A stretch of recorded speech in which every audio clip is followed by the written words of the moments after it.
अच्छा, ये जो है ना, ये देख रहे हैं आप, ये लोगों की मन्नतें बांधी हुई हैं, ठीक है ना। जिसकी किसी की शादी की मन्नत होती है, किसी की बच्चे की मन्नत होती है, किसी के कोई और काम की मन्नत, मैयत मतलब जो होती है ना मन्नत, तो ये लोग जो अपनी मन्नतें यहाँ बांध जाते हैं, जब उनकी मन्नत पूरी हो जाती है तो ये अपनी यहाँ पे अपना नजराना दे जाते हैं और फिर ये अपनी मन्नत खोल लेते हैं।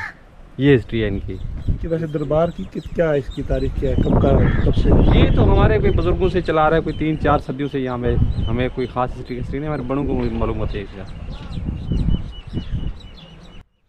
दरबार हज़रत सखी रंदान, जो कि राजनपुर की तहसील रोजान से 5 किलोमीटर के फासले पर कच्चा के इलाके की तरफ मौजूद है।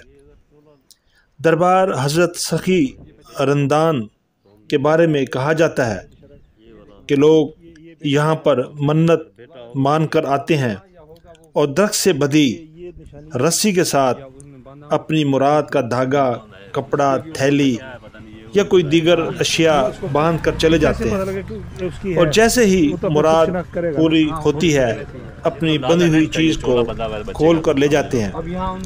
अगर लड़की की ख्वाहिश की मुराद है तो छोटा सा कपड़ा बांध दिया जाता है। और यहाँ जो बात काबिल ज़िक्र है, बाज़ हिंदू भी अपनी मन्नत लेकर इस दरबार पर आते हैं। कदीम दरबार की तारीख को खोजने की बहुत कोशिश की, लेकिन मज़ीद मालूमात इस बारे में दरियाफ़्त न हो सकी।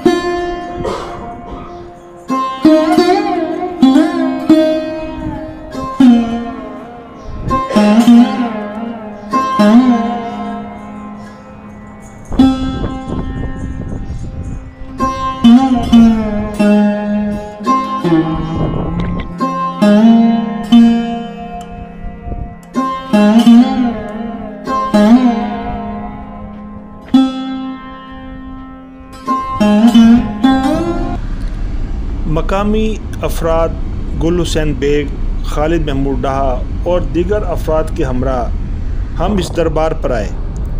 चूँकि यहाँ छोटू गैंग कच्चे का इलाका भी साथ ही करीबी मौजूद है, मकामी अफराद की मदद के बगैर यहाँ आना हमें मुश्किल नज़र आया। ख़तरे से खाली नहीं था। फातह खानी और इस दरबार की ज़ियारत के बाद हमारा काफ़िला वापस रुझान शहर की तरफ रवाना होता है।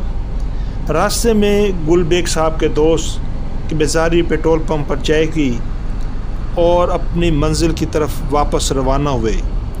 इस दरबार पर हर साल एक मेला भी सजाया जाता है और अकीदतमंद दूर दराज से यहाँ आते हैं।